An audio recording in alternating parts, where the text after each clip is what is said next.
सगळ्यांना सप्रेम जय लहुजी।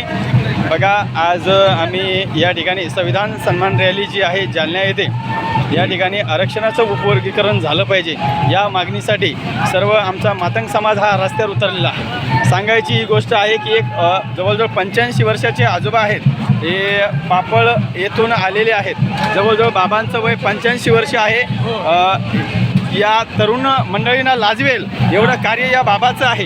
बघा, आपल्या नातवांच्या भविष्यासाठी, आपल्या येणाऱ्या पिढ्यांच्या भविष्यासाठी आपण रस्त्यावर उतरलं पाहिजे, ही भावना या बाबांच्या मनामध्ये आहे। आणि ही भावना घेऊन हे बाबा आरक्षणाचं वर्गीकरण जर झालं तर आमची येणारी पिढी, हे आमचे जे लेकरं आहेत, हे कुठं ना कुठं या ठिकाणी गव्हर्नमेंट सर्वंट होतील। आणि आमचा काळ आजपर्यंत आम्ही जो दैनीमध्ये गरिबीमध्ये हितपत पडलो होतो, तो काळ उजळेल ही भावना घेऊन हे 85 वर्षाचे आजोबा, जे ससाने आजोबा आहेत, हे जाफराबाद तालुक्यातील पापळ या ठिकाणाहून आज या ठिकाणी रस्त्यावर आमच्यासोबत चालत आहेत। बघा, जो आपला समाज आजपर्यंत आपण गुलामीमध्ये होतो, आरक्षणाचं उपवर्गीकरण झालं पाहिजे। ज्या अनुसूचित जाती जमातीमध्ये 59 जाती आहेत, या 59 जातीला जे 13% आरक्षण आहे, या 13% आरक्षणाचं वर्गीकरण झालं पाहिजे ही मागणी घेऊन आज संपूर्ण आमचा मातंग समाज जो आहे, हा मातंग समाज रस्त्यावर उतरलेला आहे।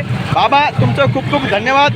तुमच्यासारख्या लोकांची या देशाला, या आपल्या मातंग समाजाला गरज आहे, कारण तुमच्या या ठिकाणी आल्याच्यानंतर आमच्यासारख्या तरुणाला एक नवचैतन्य, एक नवीन ऊर्जा या ठिकाणी भेटलेली आहे। धन्यवाद बाबा।